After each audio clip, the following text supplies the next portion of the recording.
알면 당신도 버텨라! 자, 드디어 2023년 개묘년 새해가 밝았습니다.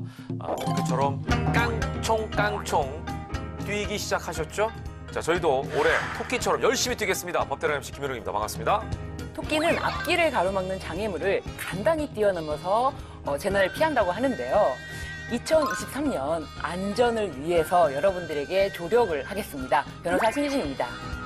세상의 모든 토끼 같은 자식과 여우 같은 아내를 지키는 아빠의 마음으로 법문을 열어드리겠습니다. 늑대소 전문가 전민기입니다. 네, 야, 토끼 같은 자식과 여우 같은 아내는 진짜 오래된 표현이에요, 그죠? 어떻게 이렇게 표현을 했을까? 네. 근데 요즘에는 여우 같은 아내가 공 같은 남편을 지키는 시대라는 생각도 듭니다. 많이 바뀌었죠, 이제. 네. 예. 자, 어쨌든 우리는 법을 다루는 방송이다 보니까 올해 개인적으로 소망하는 입법 뭐가 있을까요?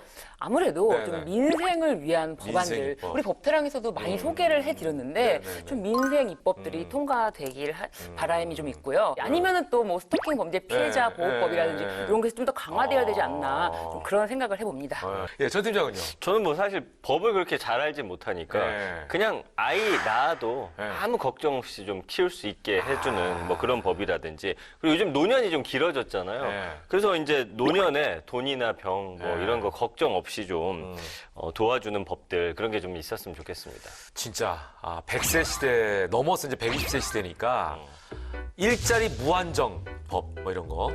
좋네요. 왜냐면 건강한 맞아요. 사람이라면 무조건 일할 수 있는 일자리가 좀 많았으면 좋겠다 이런 생각도 맞아요. 해봅니다. 노년에도 일할 생각밖에 안 하는 거예요. 일자리가 있어야 일을 하지. 맞아요. 그런 면에서 그런 법들이 좀 나왔으면 좋겠다 이런 생각도 해봅니다. 자, 아무튼 이런 그 법들을 통해서도 세상이 밝아지는 거 아니겠습니까? 여러분께서도 법에 좀 관심을 가져주시길 바라겠고요. 자, 이 거시적으로 나라 걱정을 하자면 역시 그 지역 소멸 위험 지역이 늘고 있다는 거 여러분도 아시고 있죠. 그런 의미에서 고향사랑 기부금법이 일찍이 통과가 됐고 올해 시행이 된다는 거 아니에요? 네, 맞습니다. 네. 올해 1월 1일부터 전국적으로 고향사랑 기부금법이 시행이 됐는데요. 네. 지자체는 해당 지자체 주민이 아닌 사람들, 그러니까 고향을 둔 사람들이겠죠. 네. 고향사랑 기부금을 모금하거나 또는 접수할 수가 있는데요. 누구든지 기부금을 강요해서는 안 되고요. 지자체는 대통령 영어로 정하는 광고 매체를 통해서 기부금을 모금할 수가 있습니다. 그러니까 개별적인 전화나 서신, 호별 방문, 사적 모임에서 기부 권유 이런 거 절대 안 됩니다. 네. 그러니까 강요는 하지 말아라. 그럼요. 자발적으로 할 수 있게 네. 해라. 이제 이런 의미인데 그래도 이제 많은 분들이 이제 자발적으로 하라면 또 잘 안 하니까 옆에서 자꾸 이제 부추기는 거 아니겠어요? 자, 그런데 기부한 사람이나 업체에 답례품을 줄 수 있다고 하지 네, 않았습니까? 맞습니다. 이 지자체는 기부자에게 한도 내에서 답례품을 제공할 수가 있는데요. 답례품 액수는 기부액의 최대 30%까지 허용이 되는데요. 답례품은 뭐 지역 특산품이라든지 해당 지자체 관할구역 내에서 생산된 뭐 물품이라든지 아니면은 해당 지자체 관할구역 내에서 통용되는 뭐 상품권, 유가증권 요런 거를 통해서 다시 이제 지역으로 올 수 있게끔 하는 것. 이렇게 조례로 정해져 있습니다. 그러네요. 그러니까 이제 답례품인데 다이아몬드 이런 건 안 되는 거 아니에요, 그죠? 현금 이런 거 안 되는 거잖아요. 예. 근데 사용 대상은 어떻게 돼 있죠? 그러니까 기금 사용 네. 선정 대상 역시도 기금 모금의 주요 포인트라고 할 수 네, 있겠죠. 네, 네. 그 현행 법률에는 기금 사용 목적을 사회적 취약계층의 지원 및 청소년의 육성 보호, 그리고 지역 주민의 문화예술 복원 등의 증진, 시민 참여 자원봉사 등 지역 공동체 활성화 지원, 그리고 그 밖에 주민의 복리 증진에 필요한 사업의 추진, 이렇게 4가지로 포괄 제시하고 있거든요. 그렇기 때문에 지자체 조례에서 이렇게 상세하게 명시하는 게 굉장히 좀 중요할 것 같습니다. 그러네요. 예. 이름이 이제 고향사랑 기부금제이지만 사실 이거는 이제 지역균형 발전을 위해서 쓰여야 된다는 게 목적 아니겠습니까? 근데 보면은 꼭 이제 이런 경우에 어디는 많이 가고 어디는 적게 가고 이런 좀 쏠림 현상이 있어요. 흔히 이제 빈익빈 부익부 현상이 오지 않을까 이런 걱정도 되는데 어쨌거나 생각보다 도움이 되긴 되겠죠? 물론입니다. 그러니까 일본 같은 경우도 보니까 지난 2020년에 고향 납세제를 통해서 6,724억 엔을 모금했다고 해요. 우리 돈으로 계산해 보니까 6조 4천억 원 정도 되더라고요. 예. 일본도 기부를 통해서 이제 세액 공제를 하는데요. 우리도 연간 최대 기부액이 500만 원 개인당 할 수 있고요. 기부금은 10만 원까지 네, 또 네. 전액이 세액 공제 혜택이 주어진다고 하니까 많은 분들이 고향도 살리고 이 혜택도 누리셨으면 좋겠습니다. 네. 고향사랑 기부금에 대해서 모르시는 분들이 꽤 있으실 텐데 지자체에서 적극적으로 홍보를 좀 해주셨으면 하는 바람이 들고요. 홍보 모델 필요하면 연락 주세요. 네. 자, 오늘도 대한민국 5천만 국민이 희망을 품을 수 있는 법들 하나하나 살펴봐야겠죠. 새해 첫 법대랑 주제는 뭡니까? 네, 올해도 이 문제가 큰 화두가 되지 않을까 싶은데요. 네네. 탄소 없는 맑은 세상을 만들어요. 탄소 중립 법안입니다. 탄소 중립, 세계적인 추세이자 우리의 미래에 대한 이야기입니다. 과연 어떤 분이 이 맑은 세상을 위해서 뛰고 계실까요? 바로 이분입니다.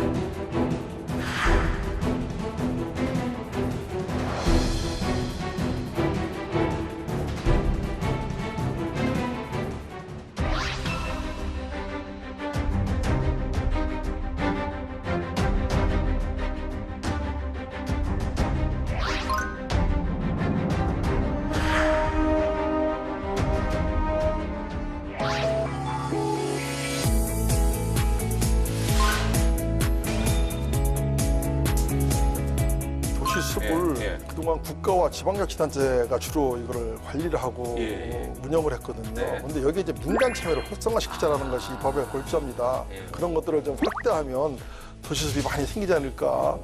수입 목재를 갖다 국산 목재로 둔갑해서 국산 목재라고 거짓말도 하기로 해도 아무 이거를 어떻게 판별할 밝힐 수 있는 밝힐 수 있는 방법이 그렇게. 없거든요. 국내에서 자란 나무로 만드는 목재가 국산 목재다.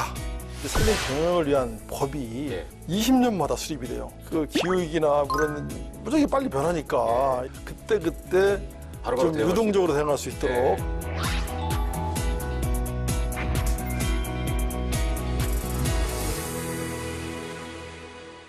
2023년 개묘년 새해 이분과 함께해서 더 의미가 있는 것 같습니다. 국가를 위해서 항상 노력하고 계신 분입니다. 당진의 사나이 어기구 의원 함께 하셨습니다. 어서 오십시오. 네, 반갑습니다. 네.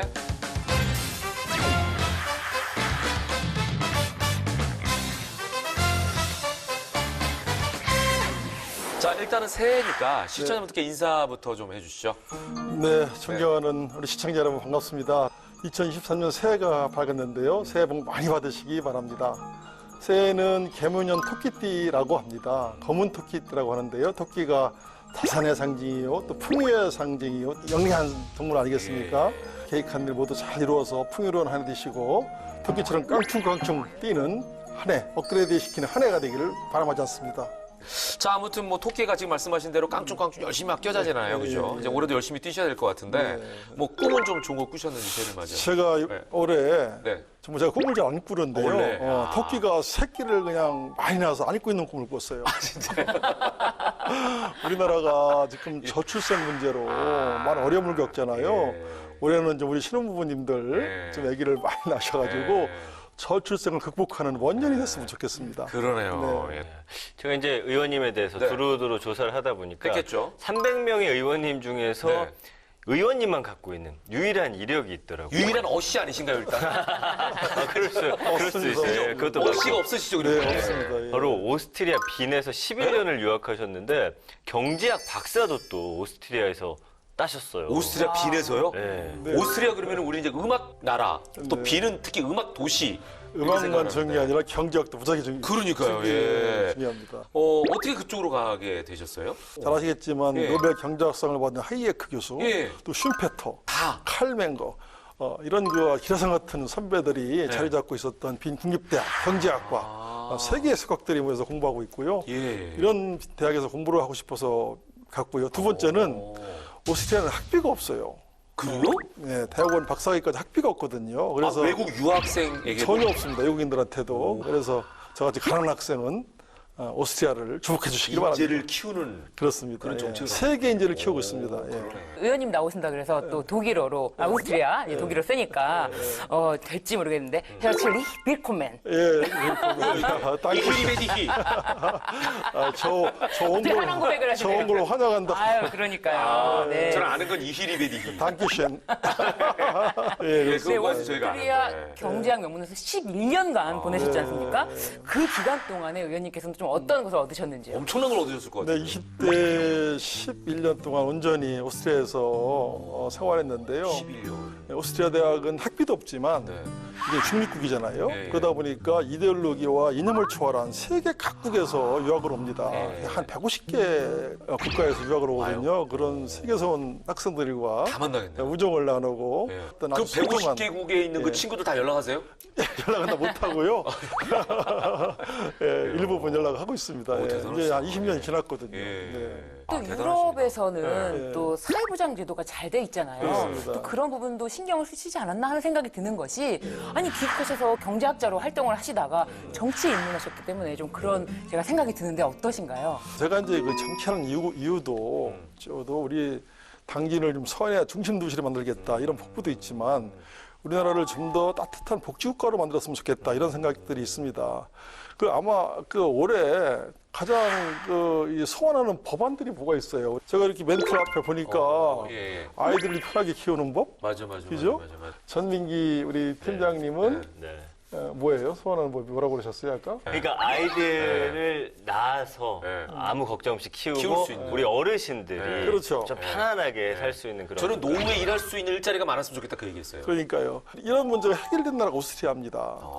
대학원 박사학위까지 다 무상교육이니까 아이를 낳아도 부모한테 큰 부담이 없는 정말 사이에서 키워주는 정말 아이들을 키우기 편안한 나라가 오스트리아고요. 우리 전 팀장님께서 새해에 소원하시는 법안이 어르신들이 정말 돈 걱정 없이 병원 걱정 없이 살 수 있는 그런 나라를 만들고 싶어하는 거 아니겠습니까? 맞습니다. 그러네요. 저 그런 나라를 만들고 싶어서 왔는데 오스트리아는 그 어르신들이 네. 무상의료거든요. 네. 그다음에 돈 아주 잘 연금제도가 우리보다 한 100년 전 그러네요. 일찍 도입돼서 네. 어르신들이 연금제도가 잘 발달돼 있어서 정말 황홀히 아름다운 그런 나라거든요. 이런 걸 만들려고 이제 국회에 들어왔는데 그게 잘 쉽지가 않습니다. 그러니까요. 네. 예. 근데 이제 보니까 뭐 노무현 정부 시절에는 노사정위원회에서 활동하시면서 이런 것들을 많이 접목시키려고 노력을 많이 하셨네요. 그죠? 그렇습니다. 예, 그런 게 아닌가 많은 생각이 노력을 듭니다. 했습니다. 근데 그게 예. 잘 안 되더라고요. 그래서 제가 제도권으로 들어와서 해야 되겠다 싶어 정치를 시작했는데 그러네. 여기 들어와도 역시 네. 참 어렵다라는 생각을 많이 겪게 됩니다. 그러네요. 그렇게 해서 이제 어쨌든 서해안의 중심 도시 네. 예, 당진에서 이제 정치를 시작하셨고 두 번에 걸쳐서 이제 당선이 되셨습니다. 네. 그 당선 때마다 어록이 아, 그래요? 나왔대요. 20대는 네. 출구조사를 어기고 의원이 당선됐다. 아까 출구조사에서는 지능으로 나오셨나 보다. 네, 그렇습니다. 네, 그리고 21대에서는 초반부터 앞서 나가면서 어기구 후보가 어기고 있다. 이기고 있다를 그렇게 표현하셨어요. 이름이 한몫하시네요. 일단. 그리고 또 제가 행사장 같은 데 가면 저로 서기할 때 이름은 어기고 약속은 지키고 아. 시민은 섬기고 어기고입니다. 이렇게 제가 저를 소개를 하고 운율이 딱 맞네요. 아, 예, 예, 이렇게. 자, 그리고 이제 21대 국회 들어서 어떤 일이 가장 보람이 있으세요? 이럴 때 국회 들어와서 네. 이제 우리가 법태랑 프로니까요. 네. 법 중심으로 이제 얘기를 해야 될 것 같은데. 법 아니어도 됩니다. 우리나라가 네. 이 산업 구조 자체가 이 대기업 중심으로 돼 있잖아요. 맞아요. 그래서 중소기업들이 무척 약합니다. 또 중소기업 중에서도 이 지방 중소기업들이 아주 약해요. 뭐 돈과 사람들이 다 중앙에 아무래도 수도권에 그렇죠. 몰려 있다 보니까 그래서 이 국토규정 발전 차원에서라도 이 지방의 중소기업들을 좀 육성시켜야 되겠다 싶어가지고 제가 21대 들어와서 첫 위로 재정법안입니다. 네. 지방 중소기업 육성법을 만들어서 지금 통과를 시켰고요. 또 우리나라 기업들이 지금 많이 해외 나가 있잖아요. 인건비 등등 여러 가지 때문에 그런 이유가 있는데 일본 같은 경우는 그 리쇼어링법이라고 그러잖아요. 다시 해외 나가 있는 기업들이 리턴해서 다시 들어올 수 들어올 수 있게 있도록. 하는 그런 그 법을 잘 만들어서 지금 일본이 성공한 케이스입니다. 그래서 우리도 좀 일자리가 많이 부족한데 나가 있는 기업들을 다시 국내로 들여와서 일자리 만드는데 좀 도움을 줄 수 있을까 싶어가지고 제가 리슈어링 TF 단장을 만들어서 우리 당에 이 법을 주도해서 좀 만들어서 그런 부분들이 있고요. 근데 가장 중요한 것은 작년 9월에 국회를 통과시킨 농협법이 있거든요. 이게 지금 우리나라 쌀값이 45년 만에 대폭락을 해서 농민들이 무척이 어려워요. 근데 이 쌀값을 정상화시키려면 쌀 시장 격리를 해야 되잖아요. 근데 쌀 격리하는데 돈이 필요하잖아요. 이 돈을 마련해야 되는데 이 농협법 때문에 이 돈을 마련할 수가 없어요. 그래서 이 농협법을 좀 개정해야 되겠다 싶어가지고 이 법을 제가 대표 발의해서 20일 만에 국회를 통과시켜가지고 우리 농민들께 조금이라도 도움이 되려고 하는 법인데 이 법이 저한테는 가장 소중한 법이지 않나 싶습니다. 당시 시민들께서 너무 좋아하셨겠다, 그죠? 우리 농민들께서. 그러니까요. 예. 특히 이제 농민들께서. 전국의 농민들께서. 예. 저, 예. 자, 오늘 말씀을 나눠보니까 우리 국민이 어떻게 하면 건강하게 호흡하고 행복하게 살 수 있을까에 대해서 뭐 매일 고민하고 계시는 것 같습니다. 그래서 늘 맑은 미래를 고민하고 계신 어기구 의원님의 법안들 지금부터 본격적으로 살펴보도록 하겠습니다. 자, 차트 준비됐죠? 네, 제가 차트로 준비를 해봤습니다. 자, 어기구 의원님의 탄소 없는 맑은 세상을 만들어요. 그 첫 번째 법안은요. 네. 숲이 울창해야 도시가 산다. 도시숲법 개정안입니다. 네. 숲이 이제 갈수록 사라지고, 네. 그죠? 위기감을 전 인류가 느끼고 있지 않습니까? 예, 그런 면에서 특히 이제 도시가 많으니까 도시 숲의 중요성을 좀 강조하신 게 아닌가 싶어요. 예, 그렇습니다. 어떻습니까? 우리나라는 도시의 숲이 작죠. 네. 우리가 이제 선진국에 가보면 미국이나 유럽 가보면 이 도시의 건물보다 나무 숲이 더 많아요. 큰 공원도 있고 그런데 우리나라는 그런 숲이나 공원들이 특히 도시에 없다시피 하죠. 그래서 이걸 어떻게 활성화시킬까 하는 고민 끝에 이 법안을 마련했는데요. 이 도시 숲이 좀 잘 형성이 되면 미세먼지 저감이라든지 또 열섬 현상 있잖아요. 여름에 네, 막 더울 네, 때. 또 주민들의, 시민들의 휴식처가 될 수 있고요. 그죠? 이런 네, 네. 여러 가지 장점 때문에 그런 점에 유념해서 우리 도시숲에 좀 주목할 필요가 있다고 생각이 듭니다. 네네. 전 팀장, 우리나라 도시 숲은 어떤 상황이에요? 현재 우리나라 도시민 1인당 생활권 도시림 면적이 11.51제곱미터예요. 이게 이제 2017년에 비해서는 증가한 조금 건데 증가했네. 세계보건기구 WHO의 표준 기준인 15제곱미터에 비해서는 좀 턱없이 그러네. 부족한 그런 상황입니다. 도시림으로 분류된 숲 중에서 시민의 휴식, 뭐 산책, 이런 건강 증진과 여가 활동, 기후 조절 같은 이 도심의 생태 환경을 개선하는 기능을 할 그런 생활권 도시림이 4.5%에 불과하대요. 그러니까 여전히 우리나라 도시의 녹색 공간은 아주 부족하다. 이렇게 좀 말씀드릴 수 있을 것 같아요. 예. 그럼에도 불구하고 이제 의원님께서 이 법안을 발의하시면서 7년 전부터는 지역구인 당진시에는 명품 숲을 조성하기 위한 노력을 굉장히 많이 하셨다고요? 우리 당진은 안위산, 농산 등 이렇게 산들이 너무 복합도시이기 때문에 숲이 좀 많이 있습니다. 예. 있고 또 철강도시이기 때문에 미세먼지 이런 것들 때문에 이제 고통을 많이 받고 계신데요, 시민들이. 제가 이제 국회의원이 돼서 이 미세먼지 차단숲, 그러니까 이 산당과 이 주민들이 살고 있는 마을과를 좀 그 사이에 당진 숲이네요, 어떻게 보면. 그렇죠. 차단 먼지를 그거를 좀 만들자 네. 싶어서 성문산단, 또 송산산단, 또 아산 예. 산단 이런 산단들이 있거든요. 네. 여기에 지금 한 5군데 정도 제가 국비를 유치해가지고 미세먼지 차단숲을 만들고 있고 또 덧붙여서 한 가지 좀 이런 기회에 자랑을 하고 싶으면 네.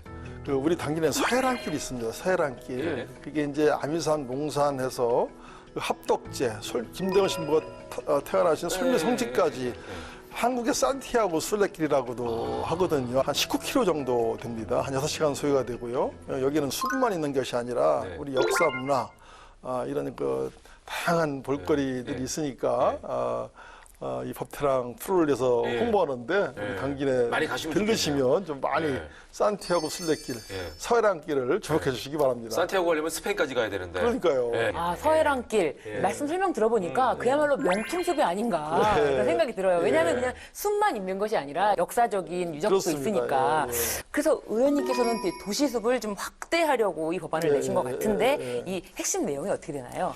네, 그렇습니다. 우리가 지금 그 탄소 중립 기후 위기 대응해서 매우 중요한 시기를 지나고 있잖아요. 네, 네. 그래서 우리 도시숲을 좀 최대한 확대하자. 그럴 수 있는 방안이 뭐가 있는가?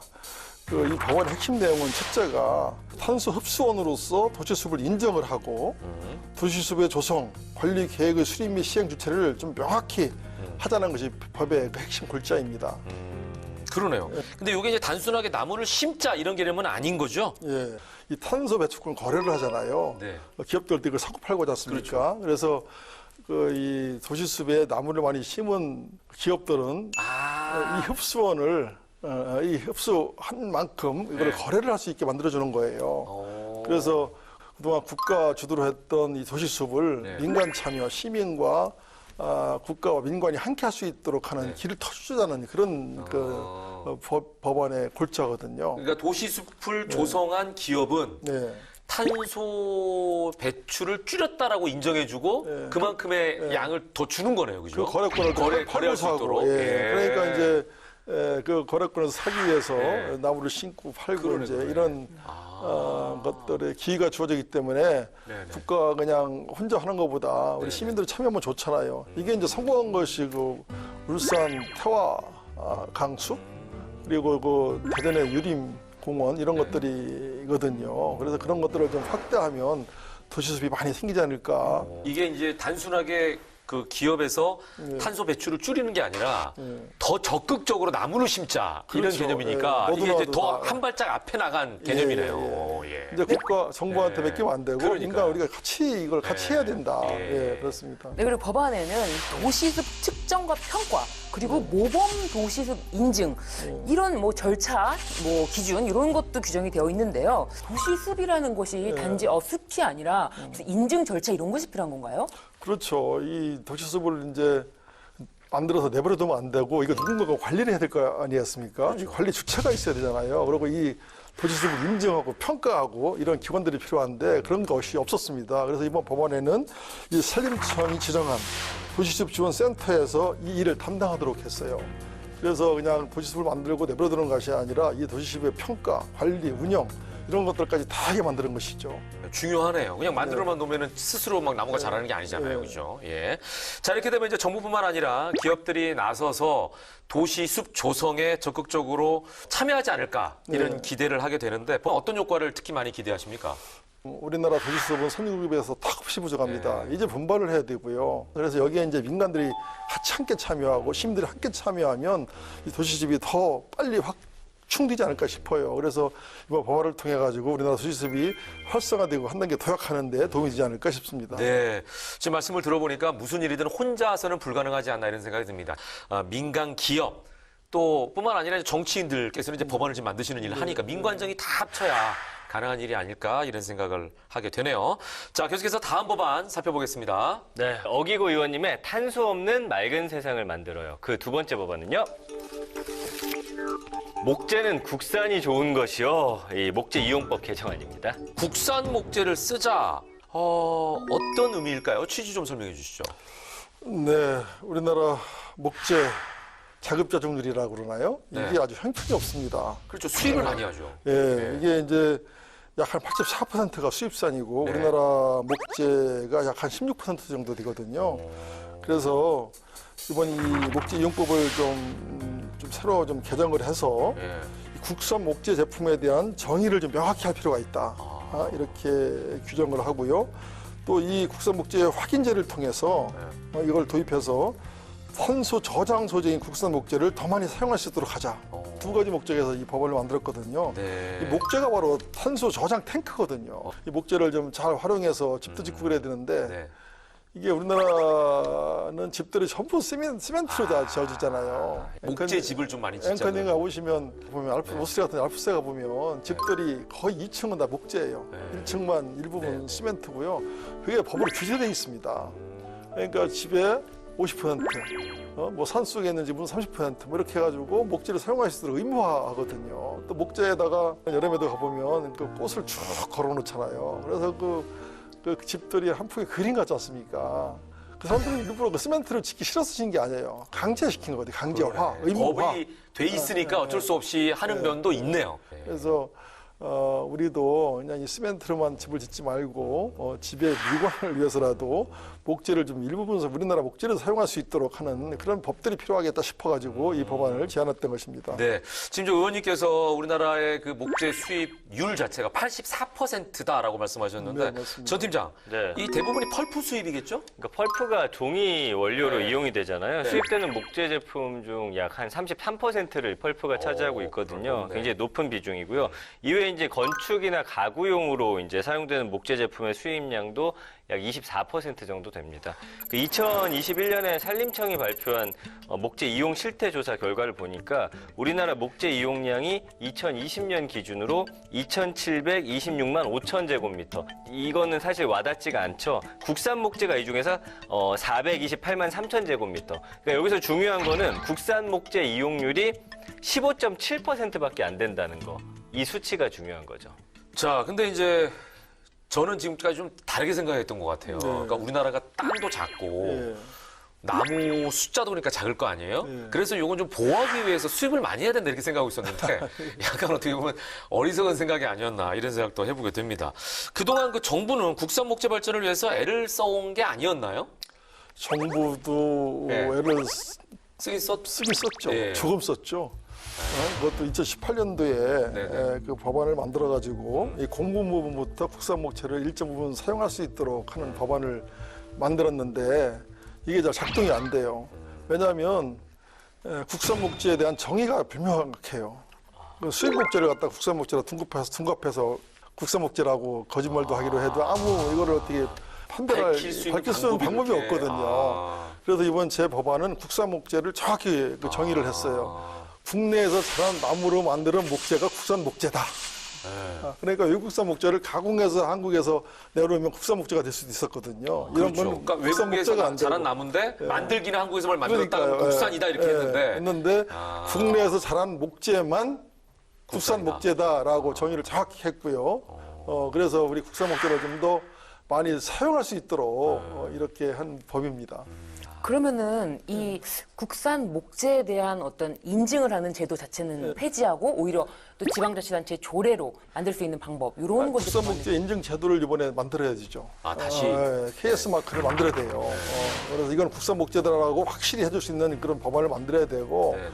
그다음에 이제 뭐 자치 권한을 좀 많이 확대했죠. 지역마다 이제 자라는 나무들이 다 다를 거 아니겠어요, 다르죠. 지역마다. 네. 그렇기 때문에 지역의 조례를 만들어서 지역 목재를 활용할 수 있는, 벌목할 수 있는 그런 권한을 좀 지역에 이양했던 그런 내용도 같이 함께 포함되어 있습니다. 국산 목재를 너무 많이 쓰게 되면 혹시 자원의 고갈 이런 부분은 없을까 이런 걱정도 어느 정도 들긴 하는데 어떤가요? 그러니까 왜냐면은 국산 목재만 쓰자 이러면은 수입을 줄여버리고 단순하게 우리나라에 있는 목재를 쓰기 시작하면 우리나라 이제 산림이 말이에요. 예. 산림이 조성된 지가 지금 한 4, 50년 됐어요. 예. 나무들이 이제 연령이 네. 한 50년 됐거든요. 나무도 있잖아요. 예. 이 팔팔한 나무가 탐수흡수를 잘하거든요. 50년, 60년이 되면요. 우리 탐수 쏟아줘야 된다는 의미가 그렇죠. 있네요. 탐수흡수 능력이 완전히 떨어집니다. 이런 예. 나무들은 바로 수확해서 예. 목재로 사용을 해야 돼요. 그 제가 그래서 오해를 했던 거예요. 예. 우리 거를 아끼고 수입해야 되는 게 아니겠는 생각했는데 그게 아니네요. 그렇죠. 그래서 이 건강한 숲은 이 젊은 나무와 나이 든 나무가 같이 어우러져 사는 그런 나무. 그래서 햇빛이 막 들어오고 그래야 곤충도 살고 뭐 다른 동물들도 살 거 아니겠습니까? 예. 이게 이제 건강한 숲이거든요. 근데 우리나라는 그냥 잠복만 해서 막 50년대 푸르게는 성공을 했죠. 네. 한 50년 이렇게 되다 보니까 이제는 이거를 그야말로 산림 경영을 해줘야 됩니다. 그러네. 그냥 늙은 나무 그대로 놔두면 이제 죽게 되거나 이게 되면 썩게 되고 그러면 오히려 중립 그렇죠. 도움이 안 돼요. 안 좋은 예. 성분을 더 많이 뿜어내겠네. 네, 그렇습니다. 아. 그래서 이거를 좀 잘 경영을 해준다. 그러네요. 아 이제 이해가 확실하게 되네. 네. 예.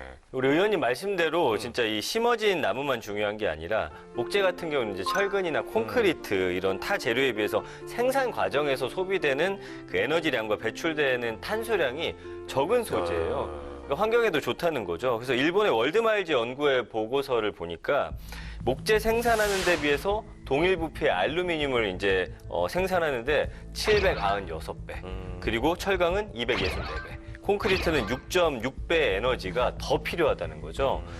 그런데 이제 예를 들어서 30평 목조 건물을 만들면 총 40톤에 이 탄소 저감 효과가 있다고 하는 거거든요. 그 해외 상황은 어때요, 전 팀장? 그 프랑스, 일본, 캐나다 같은 해외 국가에서는 지금 공공 건축물의 목재를 우선적으로 이용하도록, 아까 이제 오스트리아도 그렇다고 했잖아요. 이게 정책과 사업을 적극 추진하고 있습니다. 프랑스는 2022년부터 신규 공공 건축물은 50% 이상 목재, 이런 바이오 재료 이용을 의무화했고요. 일본은 공공 건축물은 원칙적으로 목조화하고 다중이용 시설의 내부는 또 목재로 조성하도록 했고요. 캐나다 BC주는 목재 우선법에 따라서 국가자금 투입 건물은 목재를 주요 자재로 투입하도록 이렇게 법으로 정해놨대요. 그러니까 좀 다른 국가들에 비해서 이런 부분에 대해서는 좀 많이 뒤처져 있지 않나 생각이 듭니다. 예. 자, 그렇다면 국산 목재와 이용 확대를 위해서는 어떤 노력을 해야 될까요, 의원님? 일단은 이제 법안이 만들어졌으니까 네, 이 법안이 잘 집행될 수 있도록 네. 정부가 잘 관리를 해야 될 것 같고요. 네. 또 이 국산 목재의 품질과 가격 경쟁력을 높이기 위해서는 목재 연구 개발 이런 것들이 많이 필요합니다. 이런 것들이 많이 부족한 것 같고, 또 시설 장비 전문 인력들을 지원을 많이 해줘야 될 것 같고, 또 판로 확보도 정부가 좀 많이 도움을 줘야 될 것 같아요.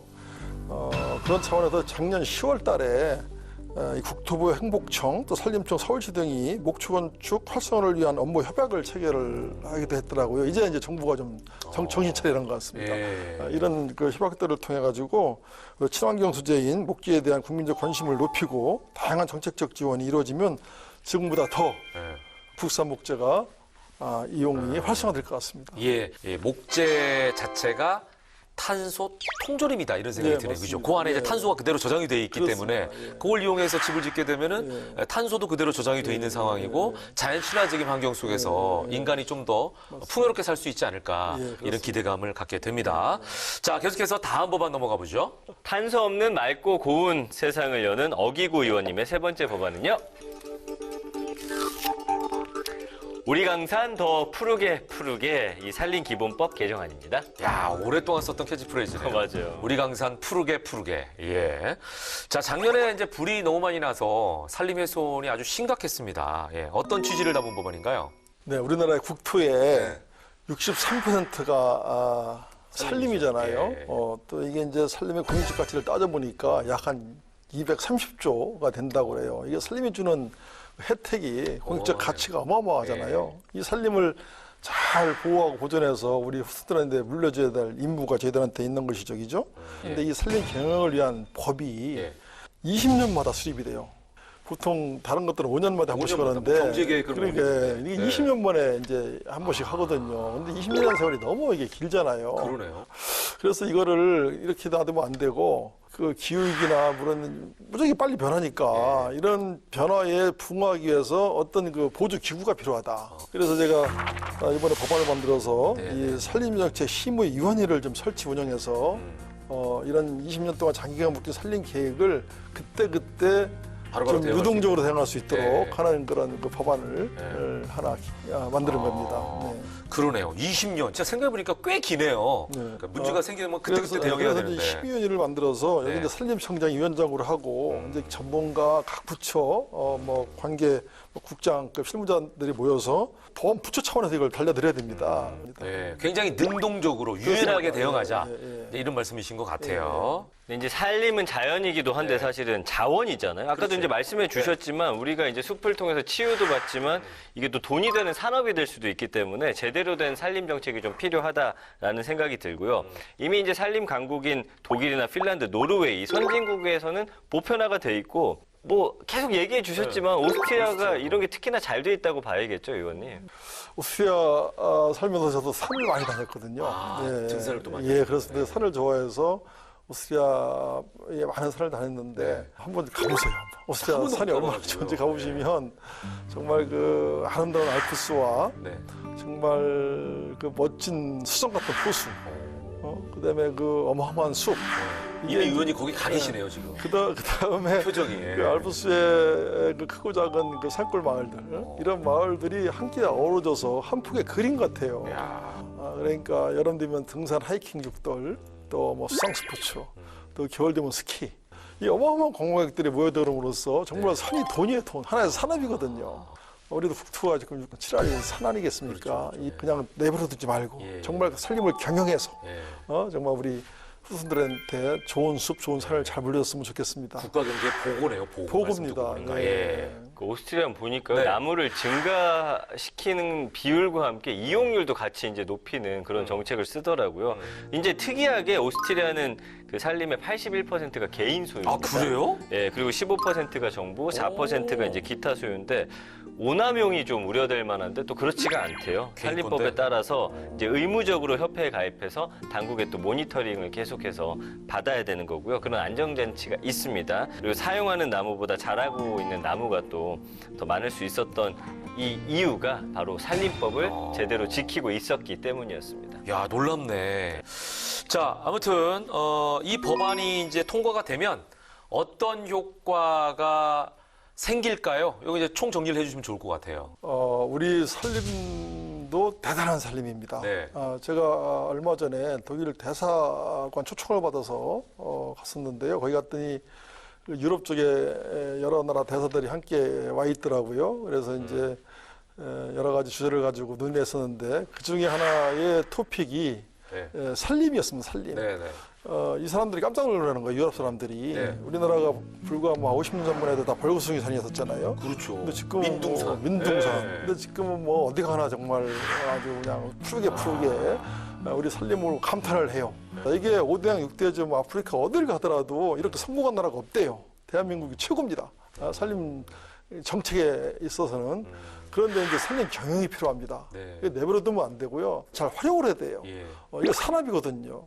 그래서 이번 제가 발의한 여러 가지 법안을 통해서 이 산림을 잘 경영하고 정말 돈 리더로 만들어서 이 탄소 중립, 기후 위기에도 대응을 하고 또 우리 후손들에게 멋진 정말 건강한 숲을 물려주기 위해서 우리가 다 함께 노력했으면 좋겠습니다. 네. 진짜 지금 말씀하신 대로 현재 우리뿐만 아니라 우리 후대에게 이 자연을 그대로 물려줘야 또 아름다운 지구에서 살아갈 수가 있잖아요. 그죠? 그런 면에서 굉장히 소중한 법안이다. 이런 생각과 함께 그러니까 생각지 못했던 산림에 대한 중요성을 다시 한번 깨닫는 시간이 아니었나. 네. 이런 생각을 해봅니다. 저도 감사드립니다. 그런 시간 내주셔서 감사합니다. 네, 그리고 의원님 앞으로도 법이 또는 사회가 어기고 있는 이런 현실 이런 부분에 대해서 쏙쏙 꼽아서 필요한 의정 활동 부탁드리는데 올해 가장 주목하고 있는 의정 활동이나 계획은 어떤 것이 있을까요?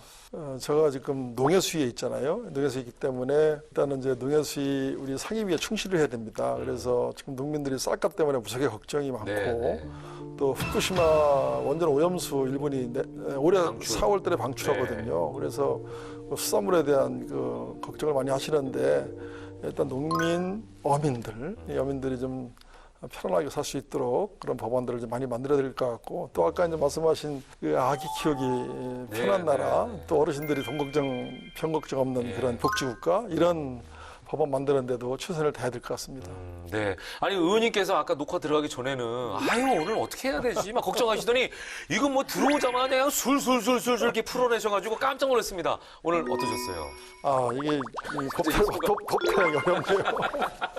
아니, 너무 편안하게 잘 얘기해 주셔가지고 이게 저희는 이제 너무 재밌었는데. 우리가 일상 하는 대화가 아니라 네. 이게 법의 베테랑들이 하는 대화잖아요. 네. 그러다 보니까 제가 네. 많이 부족하지 않았나 싶습니다. 아니, 법의 베테랑이시잖아요. 잘 모릅니다. 두 분도 한 말씀씩 해주시죠. 네, 의원님께서 초반에 걱정하셨던 모든 생각들을 어기고 이렇게 성심성의껏 잘 대변해 주시고 또 굉장히 우리한테 꼭 필요한 법안들을 또 발의해 주셔서 정말 제 개인적으로도 감사를 드리는데 앞으로도 의정 활동 열심히 응원하도록 하겠습니다. 네, 감사합니다. 저 좀 놀란 게 있어요. 의원님이 이 정성스럽게 답변을 다 손으로 써서 공부해 오셨어요. 저는 이렇게 늘 준비하는 자세로 앞으로도 대한민국도 나아가서 당진시 이렇게 좀 잘 이끌어 주시기를 바라는 마음입니다. 예. 네. 마무리 인사도 한번 해주시죠. 네, 우리 국민들, 우리 당시 시민들 2023년 새해 복 많이 받으시기 바랍니다.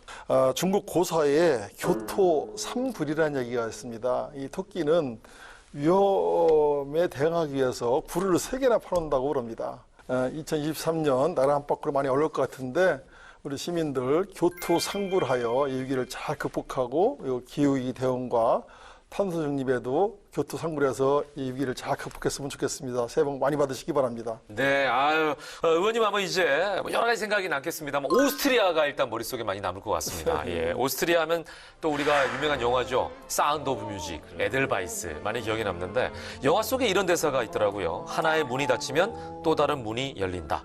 2022년에 있었던 슬픔의 문을 확실히 닫고 2023년 올해는요 행복의 문을 의원님께서 활짝 열어주시길 저희도 기대하고 또 응원하겠습니다. 오늘 귀한 시간 내주셔서 고맙습니다. 새해 복 많이 받으십시오. 감사합니다. 예.